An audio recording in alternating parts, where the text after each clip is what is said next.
inicia el Festival de Cine de Los Cabos. Les tenemos todos los detalles en este jueves de muchos contenidos, Rafa. Vamos a hablar en la región de trabajos absurdos y poesía. Quédense a descubrir de qué se trata esta propuesta de Roberto Frías. Mi querida Laura Barrera, muy buenas noches. Rafael García Villegas, qué gusto estar contigo. También con Laura Regis, la saludamos en la interpretación de lengua mexicana. Y bueno, pues iniciamos con una presencia importante, Rafa. Indiscutiblemente, porque por sus contribuciones para conocer nuestro pasado, para entender nuestro presente y futuro, el maestro Eduardo Matos Moctezuma sigue incrementando su palmarés.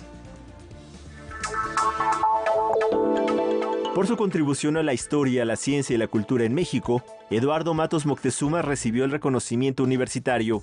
Esta distinción, otorgada por la UNAM, se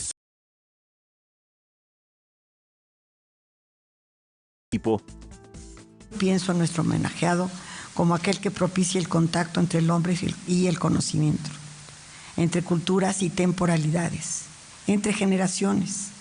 Me refiero a un sabio con una enorme inteligencia que ha utilizado para adentrarse en el entendimiento más profundo del alma mesoamericana. Esta distinción la han recibido Raquel Tibol, la Galería de Arte Mexicano, Lolita Fernández y Tomás Surián, Adolfo Patiño, Helen Escobedo, Mario Vázquez, Manuel Felgueres, Vicente Rojo y Jorge Agostoni. Pienso que como todo intelectual serio, ha reconocido que la verdad absoluta no existe. Y en todo caso, de lo que se trata es que la verdad afirmada se fundamente, se argumente y como científico social se sustente en los datos bibliográficos, en los datos de archivo y en los datos de campo. Siendo así, ha tenido críticos y polemistas con quienes ha estado abierto a dialogar académicamente. Al tomar la palabra, Eduardo Matos Moctezuma señaló que no se debe manipular la historia, no se puede permitir este hecho por ninguna causa. Vemos cómo a lo largo y ancho, no solo de México, en el mundo también se continúa, así como se hizo en el pasado, en muchas ocasiones se hizo manipulación de la historia, ¿verdad? Y ojalá que todos ellos aprendieran las lecciones que nos da la misma historia, ¿no? La historia y la arqueología precisamente nos enseñan cómo ha sido todo el proceso de desarrollo de la humanidad, ¿no? Y en el caso de nuestro país actual, pues el proceso de desarrollo de nuestro país para poder entender lo que fueron aquellas sociedades, pero a la vez esa lección que nos da la historia, poder entender lo que somos actualmente. Noticias 22, Alberto Aranda. El cuidado y rescate del patrimonio histórico de Yucatán es una prioridad para el INAH durante las obras de construcción del Tren Maya. El rescate del legado paleontológico, arqueológico e histórico que se realiza a lo largo de los 7 tramos del Tren Maya no solo se realiza en la superficie. También los especialistas del Instituto Nacional de Antropología e Historia se han sumergido en el complejo sistema acuífero de la península de Yucatán, que está integrado por cenotes, grutas, mantos acuíferos y cuevas. Ya llevamos cerca de 29,000 bienes inmuebles identificados entre cimientos, albarradas, basamentos, cimientos de casas, caminos antiguos. En el caso de bienes muebles que hemos ido recuperando, ya son 1,464. De ellos habría que destacar 549 vasijas en proceso de análisis, vasijas relativamente completas, y 1,013 rasgos naturales asociados a contextos arqueológicos. También se dieron a conocer dentro de la conferencia matutina del presidente de la República que finalizó el trabajo de rescate en los primeros 3 tramos ferroviarios, mientras que en el tramo 4 se localizó una canoa prehispánica en el cenote principal del sitio arqueológico de San Andrés en el estado de Yucatán, así como una cueva tapiada en el muro de una rejollada, en cuyo interior se localizaron 35 ofrendas de cerámica, pintura rupestre, piezas líticas, una estela y bancos de material, además de un pozo de más de 50 metros de profundidad con restos humanos. Hemos avanzado en la recuperación de materiales arqueológicos, 450 osamentas, es decir, enterramientos o bien osamentas en contextos subacuáticos, y 672.693 fragmentos de cerámica, una gran cantidad de fragmentos cerámicos que nos dan muchísima información sobre contextos, sobre poblamientos, sobre intercambios, sobre estilos, sobre fechas. Son evidencias de la importancia que tenían los ambientes subterráneos asociados con el Xibalbá o el inframundo para la cultura maya ancestral. Noticias 22, Óscar Cortés. Es momento de danzar en un mosaico. Forion Ensemble fue una de las compañías de danza contemporánea más importantes en el país, surgidas en la segunda mitad del siglo XX. Para recordar sus propuestas coreográficas y pedagógicas iniciales y su labor en el impulso de este tipo de expresión artística en México, se realizará el programa Danzando en un Mosaico, Jornadas de Análisis Retrospectivo Forion Ensemble 1977-2022. Es una idea que nació del deseo de ofrecer a las nuevas generaciones de coreógrafos y bailarines los logros conseguidos por las generaciones previas, que somos nosotros. De 1977 a 1982, tiempo que duró el Forion Ensemble, la iniciativa tuvo una actividad que sorprendió a su época por sus propuestas novedosas y los elementos dancísticos que utilizaba. El programa que la conmemora incluye una mesa de críticos, una clase maestra y coreografías de estreno. Un espectáculo que está compuesto por distintas partes de distintas coreografías realizadas en aquella época, pero que de alguna u otra manera están recontextualizadas en esta época. Y el espectáculo lleva por título Puzzle, que es un rompecabezas, y es prácticamente, ¿no? Es más un evento performático que una coreografía en sí. Las jornadas de análisis retrospectivo se realizarán del 11 al 13 de noviembre y tendrán como sedes a la Sala Miguel Covarrubias y al Salón de la Danza del Centro Cultural Universitario de la UNAM. Noticias 22, Karen Rivera. Marta Palau fue una artista multidisciplinaria que supo conjugar en su obra el pasado, la naturaleza y la sensibilidad. Las aportaciones culturales y artísticas fueron los temas que se abordaron durante el homenaje póstumo que se le rindió al artista Marta Palau en el Palacio de Bellas Artes. La obra de Marta Palau se caracterizó por el uso de materiales como las fibras vegetales, la tela, la madera y soportes que remiten a la naturaleza y a las tradiciones de las culturas prehispánicas. Marta no buscó capturar esencias, sino expresar potencias, y quizá casi la única constante que define el mínimo de su voluntad de forma sea la acción de anudar. Marta gustaba de anudar lana, nylon, hojas, varas, literalmente, anudar trazos, formas y figuras plásticamente, no para cerrar la forma, sino para bifurcar las fuerzas. Hizo muchas innovaciones, como su tapiz en miniatura, como estandartes, muchas, como 5 continentes de una ciudad. Aquí en la Ciudad de México impulsó a muchísimos artistas. Era una persona que a veces yo pienso que estaba adelantada a su época. Verla que trabajar era un acto mágico.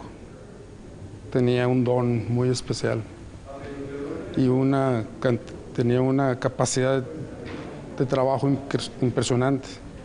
Creaba y creaba y creaba. Su trabajo como promotora y gestora cultural abrió caminos de diálogo y de producción artística que han enriquecido diferentes regiones y generaciones en este país.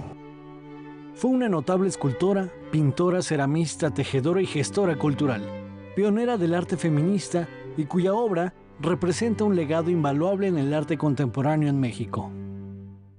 promocionar la obra de esta artista tan valiosa para que se vuelva condimento y alimento de las nuevas generaciones. De otra manera, si se queda olvidada en un libro, esto no tiene trascendencia. Creo que es una voz que merece multiplicarse, ¿no? Y que debe estar a la mano del artista emergente para que también proponga con esa libertad. Noticias 22, Óscar Cortés. Antes de la pausa les informamos que el poeta venezolano Rafael Cadenas es el ganador del Premio Cervantes 2022, el más prestigioso galardón de las letras castellanas. El jurado subrayó la trascendencia de un creador que ha hecho de la poesía un motivo de su propia existencia y la ha llevado hasta alturas de excelencia de nuestra lengua. Muchas felicidades a Rafael Cadenas y con esa información nos vamos a una muy breve pausa.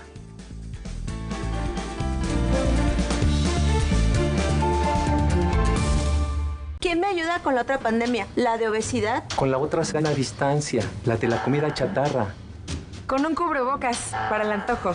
La obesidad afecta a la mitad de los mexicanos y muchos subieron de peso con la pandemia. ¿Ya sabes cuánto subiste? Ven a Prevenims y chécate. Estás a tiempo. Cuida tu peso. Natural, verde y no grasoso, también es sabroso. Ah, y no olvides hacer ejercicio. Date tiempo. Chécate en Prevenims. Gobierno de México. Hace 40 años no existía el INE. Las elecciones las organizaba el gobierno. Esto no garantizaba ni la justicia ni la equidad en las contiendas electorales. El INE es valioso porque es como un referí dentro de las elecciones, tanto federales como estatales. El INE es valioso porque me garantiza una paz social. Porque me deja participar en las decisiones del país. Mi INE es valioso para mí porque mi INE soy yo. Y yo. Ya llegó la nueva temporada de Me Canso Ganso. El único programa de la televisión mexicana donde la palabra canta y el pensamiento vuela. Jueves, 21 a 30 horas.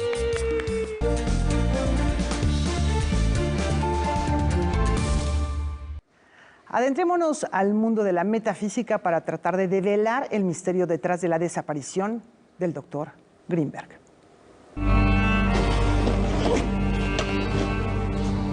El secreto del Dr. Greenberg se ha convertido en uno de los documentales mexicanos que más expectativa han generado.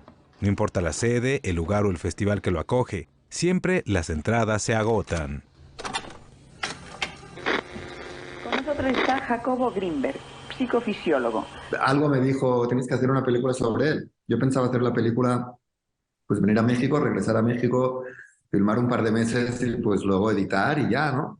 Pero al final esto me llevó pues 9 años porque pues cuando llegué a Barcelona para editar la película me di cuenta de que no tenía película, ¿no? Tenía una parte, pero me faltaba algo. Like evaporated. Why did this happen? Poor Jaco, where has he gone to? El proceso tardó 9 años. 9 años de buscar, indagar y recopilar material sobre lo que había sucedido con Jacobo Greenberg, quien desapareció el 8 de diciembre de 1994 sin dejar rastro. Algunas teorías sugieren que trascendió el mundo de la materia y otras que fue secuestrado por la CIA o la NASA, pues parte de sus investigaciones sobre el potencial del cerebro humano desaparecieron con él. Me di cuenta de que esta película tenía que ser contada como un thriller, ¿no? Una película que no fuera para aquellos que les interesa Jacobo Greenberg o la espiritualidad o los chamanes o la ciencia, sino una película que por su historia pues pueda llegar a cualquier persona. Este documental no solo ha revivido la figura de Jacobo Greenberg, también poco a poco lo convierte en una especie de leyenda oscura o misteriosa. Sé que desaparece, sé que la esposa está prófuga, sé que la mamá miente, sabemos muchas cosas, pero legalmente no podíamos actuar. De hecho hemos montado una exposición en Mérida, en Salón Gallos, la galería de José García, donde tiene una cineteca donde está la peli, y luego en la expo entonces tenemos una tele, por ejemplo, con 9 horas de material ahí, pues muy interesante. Si tú compruebas la base científica o los primeros pasos de la telepatía, pues eso lo quisiera cualquier gobierno. El secreto del Dr. Greenberg llega este fin de semana a la cartelera comercial. Sin lugar a dudas, una opción diferente y emocionante. Noticias 22, Julio López.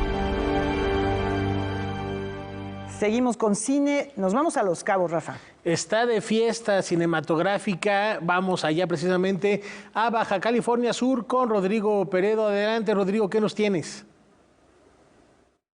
¿Qué tal, amigos de Noticias 22? Qué gusto saludarlos desde Cabo San Lucas, Baja California, específicamente desde el Festival Internacional de Cine de Los Cabos, una de las fiestas cinematográficas más importantes de nuestro país. De hecho, este 2022 cumple su 11º aniversario y hay muchísimas cosas por ver. Para comenzar con este bloque de cine, ¿qué les parece si vemos los pormenores de la alfombra roja?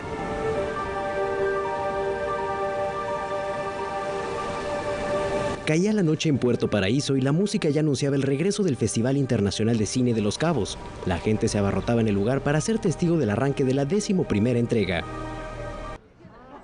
A las 6 en punto, cineastas, actores, actrices y autoridades del estado confluyeron en la alfombra roja.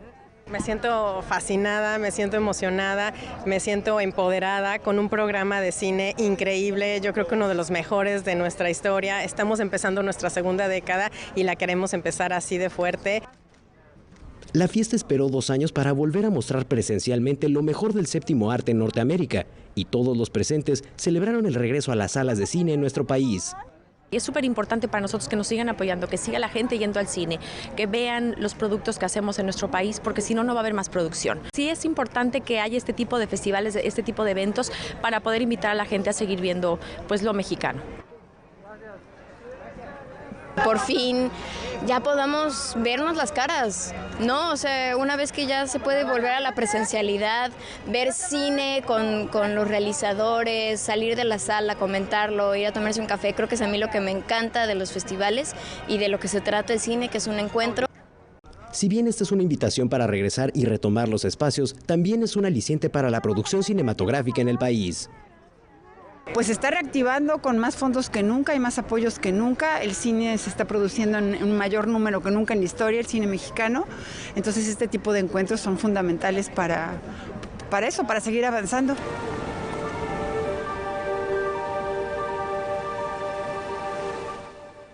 Como podrán ver, muchas figuras del séptimo arte desfilaron por esta alfombra roja. Por otro lado, en esta ceremonia inaugural del encuentro se le entregó el premio Mujeres Fantásticas a Carla Souza. Esto fue lo que ocurrió en la ceremonia de entrega.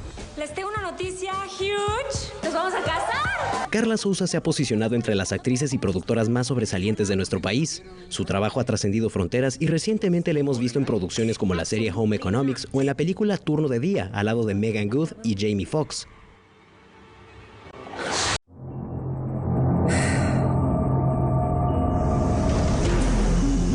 Ahora estrena La Caída, un largometraje donde se cuenta la historia de una clavadista que se prepara para los Juegos Olímpicos. A su equipo se suma una joven de 14 años y pronto saldrá a la luz una situación de abuso sexual que vislumbra los círculos de poder en el deporte. Este trabajo es dirigido por la cineasta Lucía Puenzo.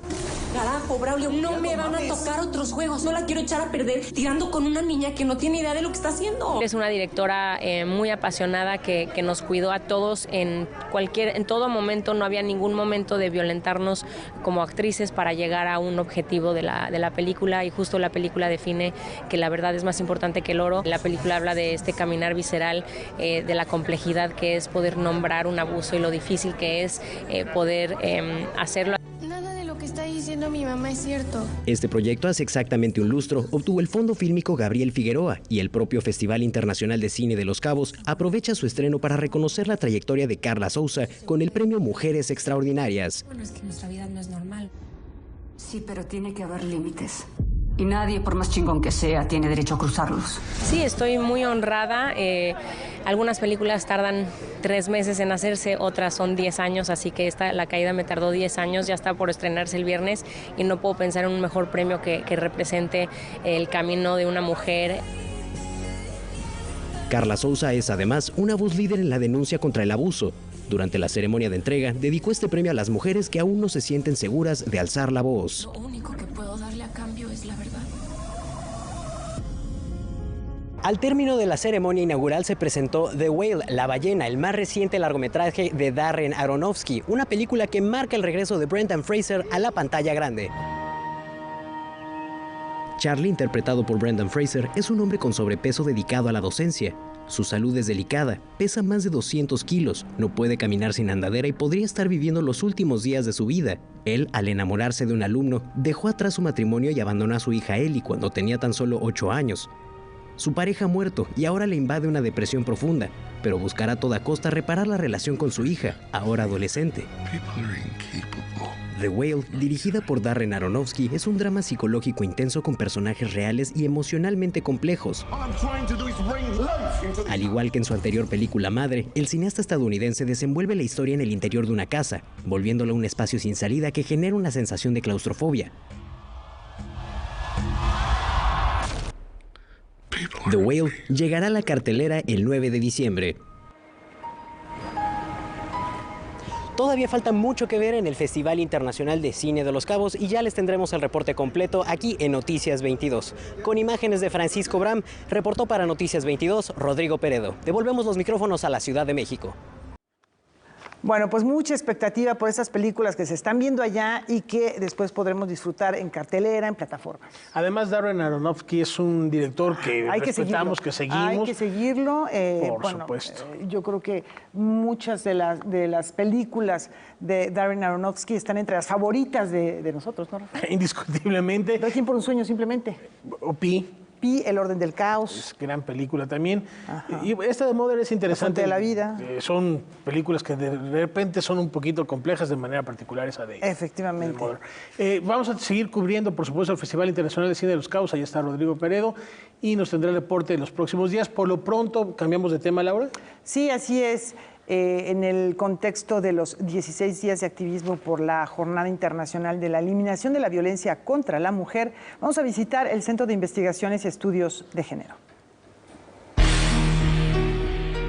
Según datos de Naciones Unidas, desde el inicio de la pandemia, 45% de las mujeres declaran ser objeto de algún tipo de violencia de género o conocer a alguna víctima de ello. 7 de cada 10 estima que el abuso verbal o físico por parte de la pareja aumentó y 6 de cada 10 personas destacan el aumento de acoso sexual en espacios públicos. Ante ello, Lucía Núñez añade la condicionante relativa a la administración de justicia. La administración de justicia, cuando no es oportuna, cuando no es eficaz, cuando es selectiva, reproduce y hace funcional justamente las desigualdades y las discriminaciones que derivan en violencias directas. Respecto a tu pregunta, a mí me interesan discriminaciones y desigualdades, y a eso le llamamos también violencia simbólica y violencia estructural. La doctora en Ciencias Sociales, maestra en Criminología y licenciada en Derecho, ve en la atención de la violencia directa una solución parcial. Apunta a la violencia sistémica, estructural y simbólica como el verdadero objetivo para combatir la violencia de género, objetivo que reviste particularidades.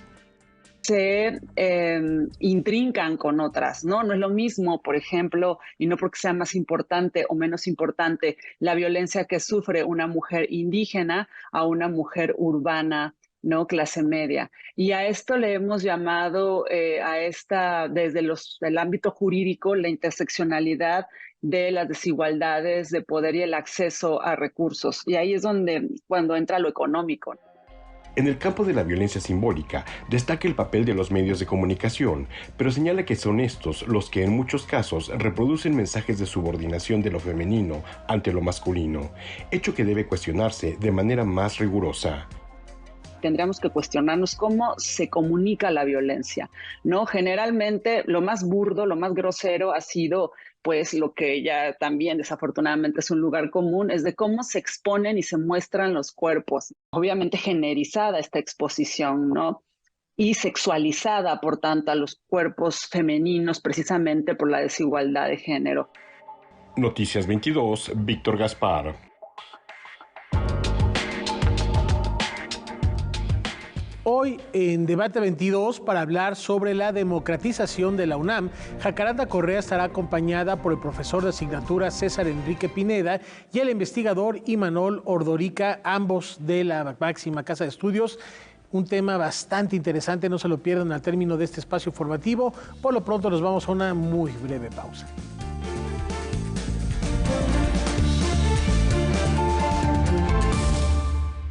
En Petróleos Mexicanos, las decisiones se orientan al bienestar del pueblo. Durante la pandemia, Pemex continuó invirtiendo y de la mano de sus trabajadoras y trabajadores no detuvo su operación. A pesar del daño causado por la reforma energética, la estrategia de recuperación del mercado y la calidad de nuestros productos incrementó las ventas a precios justos. Seguiremos esforzándonos para alcanzar la autosuficiencia energética. Pemex, por el rescate de la soberanía. Gobierno de México. Esta es tu cara con heroína. Esta es tu cara cuando haces ejercicio. Esta es tu cara con pastas. Esta es tu cara con el primer beso. Esta es tu cara con fentanilo. Esta es tu cara cuando ves el amanecer. Piénsalo bien, al final, ¿con qué cara te quieres quedar? ¿Con la cara de las drogas químicas o con la cara de la vida? Si necesitas ayuda, llama a la Línea de la Vida, 800-911-2000. Para vivir feliz, no necesitas meterte nada. Canal 22 presenta una selección del 12º Festival Contra el Silencio, Todas las Voces. El Hombre Ave y el Robot. Dirección, Inés Bular. Había una vez un hombre ave y un robot. Juntos se aventuraron a lo desconocido. Exploraron más allá. Escaparon de monstruos gigantes y volaron alto. Los retratos de mi abuela. Dirección, Luis André Lorenzo. El tiempo pasa y deja huella y deja marca. Y lo que uno no hace de joven, ya de viejo ni tiene oportunidad ni tiempo. Pinillos ocupa y habita. Dirección, Juan Luis Ortega Navarrete. La gente que no sabe, que no contempla la opción de reciclar, le da una vida útil muy corta a las cosas. Si no tienes dinero no puedes comer. Pues no, hay otras opciones. En Cinema 22, jueves 22:30 horas.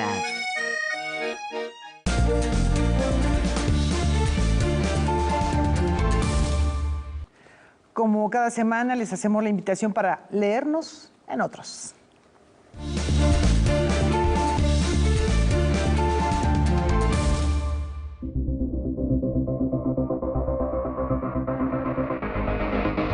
Y es empleado de Osaka a bordo de un jumbo averiado que en ese momento describe enloquecidos círculos y se precipita contra la montaña, capaz de dominar la explosión y de sacar de su maletín una hoja de papel, escribe una carta de despedida a su mujer y a sus hijos.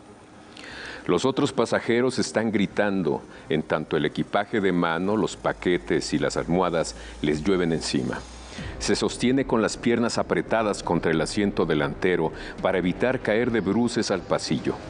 Con el brazo izquierdo, acuna con fuerza el maletín sobre el que escribe, con trazos rápidos pero legibles, ordenando a sus hijos que sean obedientes a su madre, a su mujer, que acepte su muerte. Se mete la carta en el bolsillo de la chaqueta cuando es proyectado contra la ventana. Cuando localizan el destrozado cadáver, entre otros 500, en una ladera de la montaña cubierta de cedros, encuentran también la carta, que es entregada a su mujer por un funcionario de Japan Airlines con los ojos enrojecidos. La carta se publica después en primera plana. Todo Japón se deshace en lágrimas. Esta historia se encuentra en el libro Declaración de Susan Sontag. Los libros son ventanas para mirar lo nuevo y para mostrar lo nuestro. También son puentes para transitar por esos mundos paralelos que enriquecen al nuestro. Cuénteme qué lee, porque la lectura es una tarea colectiva. Nos leemos en otros. Esta noche en la región, Roberto Frías nos platica de trabajos absurdos y poesía.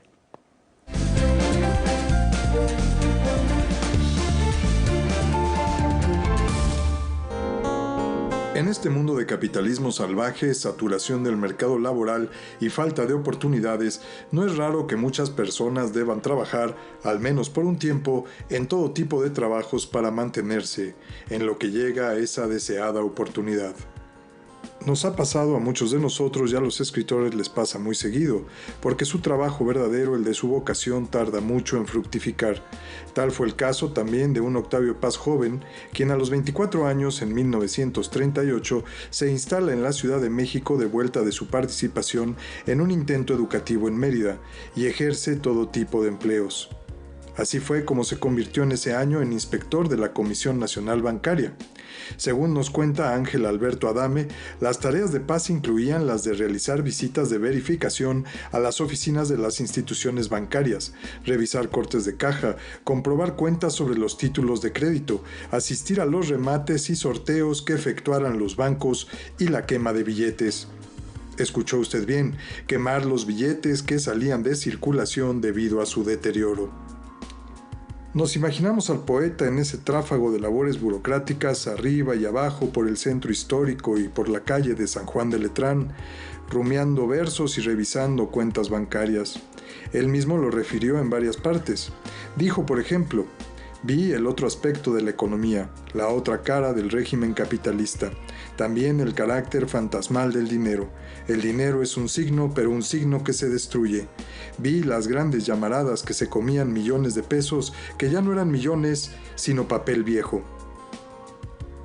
Esto ocurrió en la región, en un patio, probablemente del Banco de México, de donde saldrían los humos del dinero carbonizado por un poeta y sus compañeros de trabajo. Hay cierta justicia poética en esto y cierta realidad de la vida en ello, pues uno nunca sabe, cuando está inmerso en esos trabajos, que nada tienen que ver con sus aspiraciones, para qué pueden servir. Y casi siempre esas experiencias sirven. Por ejemplo, en 1943, harto de todo esto, Paz pidió una beca de estudios literarios en Estados Unidos a la Fundación Guggenheim y allá se fue, en plena Segunda Guerra Mundial, a pensar en la poesía y, claro está, en el capitalismo. Para Canal 22, Roberto Frías. En nuestro segmento dedicado al proyecto original, echemos un vistazo a los tiempos de producción.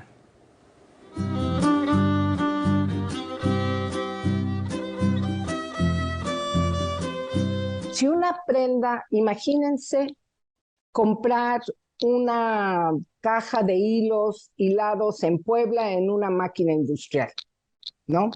Imagínense sembrar el algodón blanco, coyuchi, que es café leonado, o verde, que es un rescate que se hizo hace unos 20 años, sembrarlo, procesarlo, hilarlo y tejerlo. Si no se pueden comparar los tiempos de producción de uno y otro y la importancia que tiene en un momento dado incluso cultivar de manera orgánica, sin químicos. Entonces, todos estos factores son, por un lado, valores ambientales, valores sociales, cómo se dividen la chamba, el trabajo al interior de la familia o de la cooperativa, los valores culturales, los elementos de identidad y luego los valores económicos.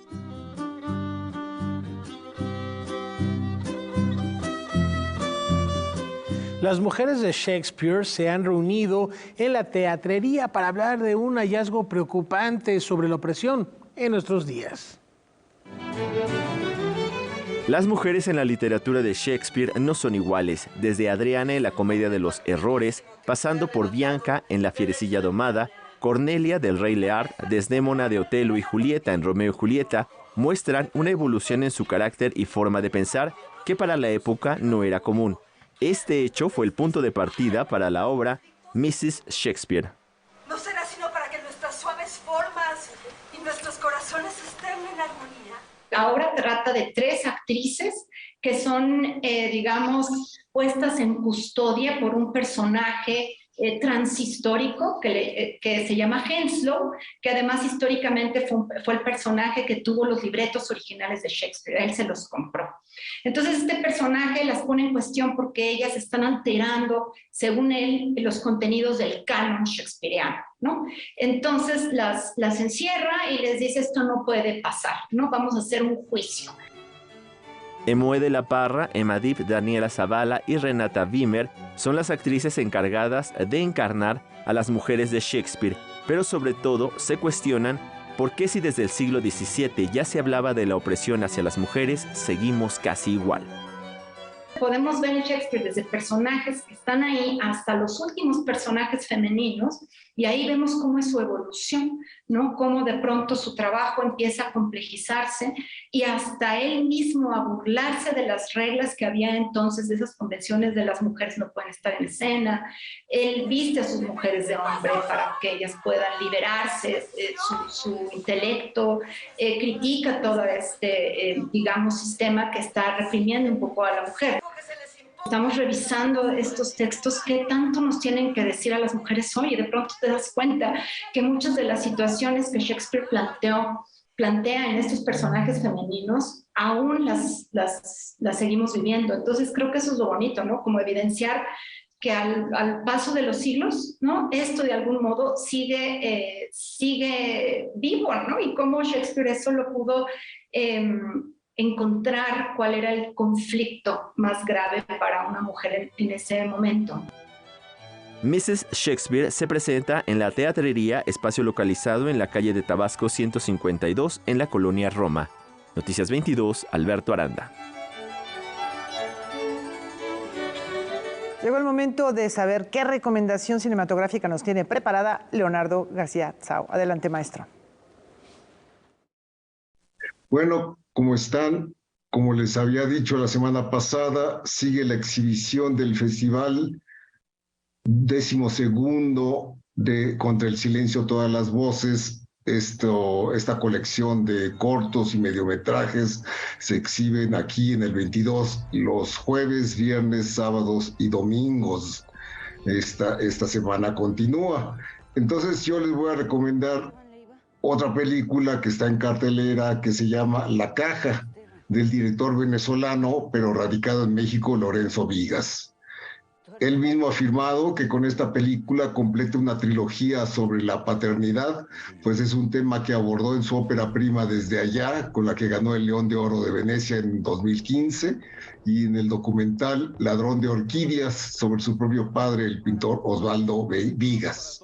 La Caja trata sobre un adolescente llamado Hatzin que viaja a Chihuahua a recoger los restos de su padre desaparecido. Casualmente lee un nombre de facciones similares a la foto que obra en su poder y Hatzin se le acerca y le informa que es su hijo. El hombre le responde que su nombre en realidad es Mario, no Esteban, y no se trata de su padre. Sin embargo, el joven se niega a creerle y se le pega a Mario hasta que éste acepta tenerlo a su lado para ponerlo a trabajar en talleres clandestinos. Pronto se revelará que el hombre tiene nexos criminales bastante graves. Y hasta ahí les cuento. Vigas resuelve un guión escrito por él y las cineastas Paula Markovich y Laura Santullo con la distancia necesaria para evitar el melodrama. La forma como Hatzin se va involucrando gradualmente en el crimen es la historia de miles de jóvenes como él en México. La película se sostiene en dos espléndidas actuaciones, la de Hernán Mendoza como Mario y el debutante Hatzin Navarrete como el joven. No se la pierdan, es una película que se acaba de estrenar en nuestra cartelera, búsquenla, está ya en varios cines de nuestra ciudad. Nos vemos la próxima semana, gracias. Gracias a ti, Leonardo, hasta la próxima semana. Y antes de la pausa, una lamentable noticia, les informamos del fallecimiento del reconocido arquitecto Agustín Hernández Navarro, autor de recintos emblemáticos como el heroico Colegio Militar, la Escuela de Ballet Folclórico de la Ciudad de México, entre muchos otros. Descansa en paz, un abrazo fraterno a sus familiares y amigos. Con esta información nos vamos a una breve pausa.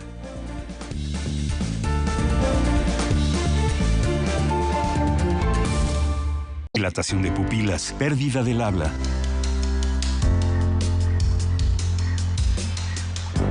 Dolor de piernas, sudoración intensa. Exaltación, risa contagiosa. Así que, ¿y si hoy mejor te das una sobredosis de vida? Se siente exactamente lo mismo y no te destruye. Si necesitas ayuda, llama a la Línea de la Vida, 800-911-2000. Para vivir feliz, no necesitas meterte nada.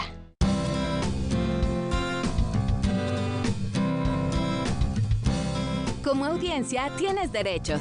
Debes conocerlos para poder ejercerlos y ser parte de los televidentes críticos y participativos. Es muy importante que sepas que, para facilitar el acceso a las personas con discapacidad, la televisora ofrecerá en su programación servicios de subtitulaje y por lo menos un noticiero con lengua de señas mexicanas. Para más información, consulta la página de defensoría.canal22.org.mx.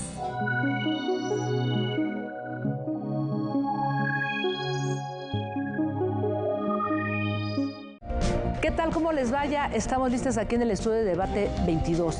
Recientemente la UNAM ha sido el centro de disputas y una gran polémica. Urge su democratización, reclaman algunos sectores. Para hablar de ello, hoy me acompañan Imanol Ordorica, investigador, profesor de la UNAM, César Pineda, también profesor de asignatura. ¿Cómo estás, Imanol? ¿Qué pasa en la UNAM? Hola, ¿qué tal?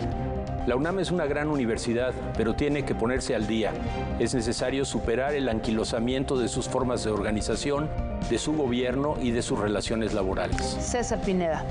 La universidad es desigual, extremadamente desigual, y queremos hablar de las relaciones laborales, el trabajo precario y la situación docente.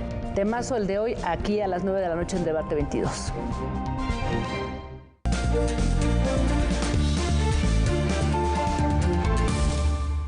La cultura como herramienta de paz es la propuesta de los convites.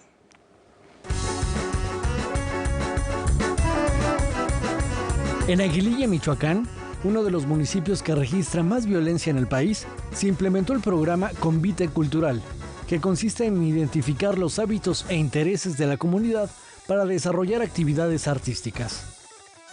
A partir del bordado, ¿no?, que es una práctica tradicional súper importante en esa zona de Michoacán, y de la cocina tradicional, o sea, las mujeres bordan y cocinan y van compartiendo relatos y vivencias de su comunidad o relatos y vivencias de Aguililla, de esos momentos en los que la situación era diferente, ¿no? Pero al recordar, al traer a la memoria y verbalizar esas acciones en un proceso pues también creativo. Mediante este programa llamado Aguililla, sus sabores y colores, la comunidad ha recuperado espacios y ha propiciado la convivencia y la participación ciudadana. Lo que ha logrado es esa posibilidad de volver a reunirse, de volver a platicar, de volver a tomar una práctica cultural que a veces no se ve de tan cotidiana, pero cuando suceden este tipo de fisuras o de situaciones, se encuentra el valor de ello, ¿no? Y traes eso a la memoria, pero además estás ya generando una dinámica diferente. Este es uno de los 98 convites culturales que se han organizado en 88 municipios de 27 estados de la República. El poder recuperar la confianza para volver a estar ahí es importantísimo. Entonces, eso, por un lado, es uno de los grandes resultados, la apropiación de esos espacios. Por el otro, la recuperación de expresiones culturales, tradicionales. Por el otro, la revalorización de la cultura. O sea, en lugares en los que no se contemplaba algo como cultura o bien no se tenía acceso a actividades culturales, no solamente se está teniendo acceso, sino se está participando en ellas. Es una forma de ejercer los derechos culturales de una manera activa, de una manera cercana y de una manera que además va brindando mucha alegría, mucho goce y mucho disfrute. Noticias 22, Óscar Cortés. Nos vamos a los Emiratos con Gaby Tlaseca y el reporte de la Feria del Libro de Sharjah.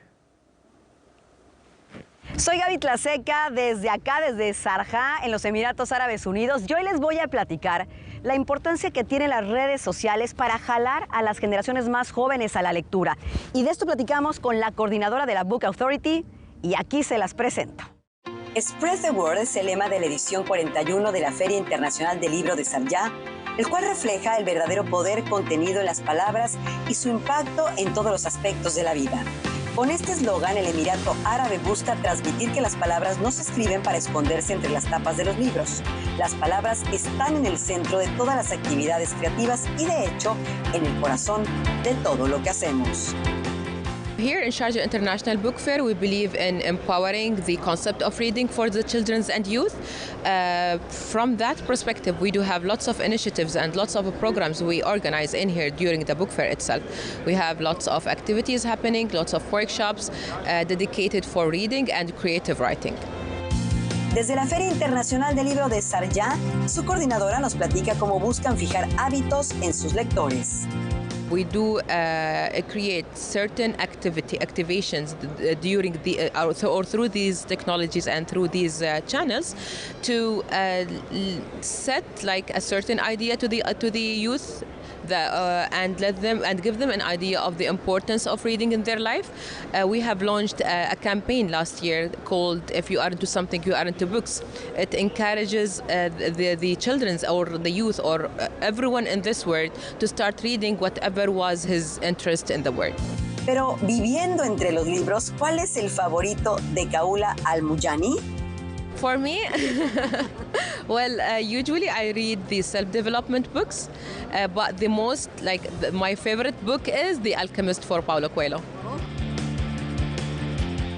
Y vemos cómo las nuevas tecnologías no están peleadas con el hábito de la lectura, están propiciando que podamos leer muchísimo más, pero en digital. Y justamente queremos agradecerle a la Book Authority por todas las facilidades para obtener esta información y llevarlas en exclusiva hasta Canal 22. Soy Gaby Tlaseca, en la realización, Olin, buen día. Muchas gracias a Gaby Tlaseca por esta información, por permitirnos conocer un espacio del que estaremos muy cerca próximamente. Y ahora vamos a descubrir quiénes están detrás de este relato de lucha, superación y reconocimiento. Dicen que el Istmo de Tehuantepec es la cuna de los Mushe. Yo soy Mushe, aquí estoy. Cuando manejan las siglas LGBTIQ+, entonces travesti, transgénero y transexual. Y dicen dónde queda el término Mushe. El término Mushe es una identidad propia zapoteca de nuestra región. Es como en otros países tienen su identidad propia. Entonces, la comunidad Mushe es propia, única. ¿Qué es la musheidad para los mushes? Para mí es una forma de vida. ¿Qué hay detrás de esos hermosos trajes coloridos, tocados de flores y listones, maquillaje perfecto y joyería que portan con orgullo la comunidad Mushe? Para saber más de lo que piensan y sienten ellas y ellos, abrieron las puertas de sus casas, de su tradicional vela y permitieron la realización del documental Mushes. Se nos ha negado, se nos ha estigmatizado por tener un género, ¿no? Mi miedo antes era de que nosotras íbamos a tener ya sea de una intro, íbamos a tener un guión, algo que nosotros teníamos que estudiar. Ese era el miedo. Pero cuando nos dicen no, es lo real, lo tuyo, de tu esencia. Le digo, perfecto, soy de ahí. Entonces eso es muy importante porque es nuestra vida, lo cotidiano que se vivió y se plasmó en este proyecto. El documental nos permite caminar por las calles de Juchitán y conocer a una comunidad orgullosa de lo que es y que continúa trabajando por derrumbar falsas ideas, como el que al ser Mushe estás obligado a cuidar a los padres, ya que nunca tendrás pareja o que solo se dedican al comercio. Lo hacemos por admiración a la mujer zapoteca. Yo siempre he dicho que cuando vamos a hablar de nuestra vida real, hay que contar lo que es, ¿no? Hay que plasmar lo que es. En muchos espacios han manejado de que el Istmo de Tehuantepec es la cuna de los mushes. Y yo lo desmiento. Lo desmiento porque no es lo mismo contar que vivir.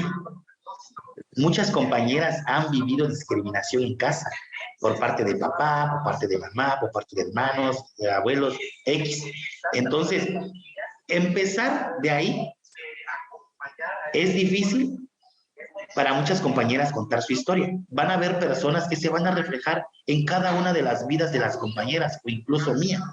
Personas que todavía están guardaditas por ahí y no han querido salir, no han querido desenvolverse en el mundo tal y cual son. Entonces es muy importante, viene a darle la pauta a muchas compañeras para salir a flote y que pueden contar su historia, su vida propia, su cotidianidad. Si volviera yo a nacer, elegiría yo otra vez ser yo, porque soy Mushe de corazón. El documental Mushes será estrenado este 17 de noviembre por HBO Max. Noticias 22, Alberto Aranda. Una historia de duelo, soledad y ausencias llega al Centro Cultural El Hormiguero. Nos tachaban de farsantes y hasta de endiabladas, pero la histeria va más allá de eso. Histérica narra la historia de una mujer con dificultades visuales que se enfrenta a un periodo de depresión y soledad. Todo es un proceso de duelo puesto en escena. Podrán observar, ¿no? Podrán presenciar cada una de las etapas por las que pasa pues, cualquier ser humano, cualquier persona, cuando hay una pérdida, de lo que sea. Esta obra fue escrita por Erika Bernal, quien desarrolló este relato después de una ruptura sentimental. Desde el tratar de comprenderte, el dolor profundo, la ausencia, la soledad, la ruptura, el rencor, ¿no? El perdón también, la comparación con otras personas, con otras mujeres, el entender qué más hay, pero más allá de solo la histeria. Es una puesta en escena multidisciplinaria y multisensorial. Cuenta con audiodescripción para personas con discapacidad visual y lenguas de señas mexicanas para las personas con discapacidad auditiva. Y es un proceso multidisciplinario porque tiene de todo, ¿no? Tiene danza, danza aérea, danza contemporánea, tiene también, obviamente, teatro, ¿no? Música en vivo. Está una chelista con nosotros, Mari Carmen Graue. Hay muchos artistas trabajando en este proyecto. Vamos a estar desde el 11 de noviembre, que es nuestro estreno, hasta el 16 de diciembre, todos los viernes a las 8 de la noche. Estamos en el Centro Cultural El Hormiguero. Noticias 22, Óscar Cortés. Y que seríamos amigos siempre, que podía contar con... Bueno, nos vamos con música. Vamos a platicar un poquito del legado del gran Ennio Morricone, un autor de música inolvidable, de bandas sonoras. Él obtuvo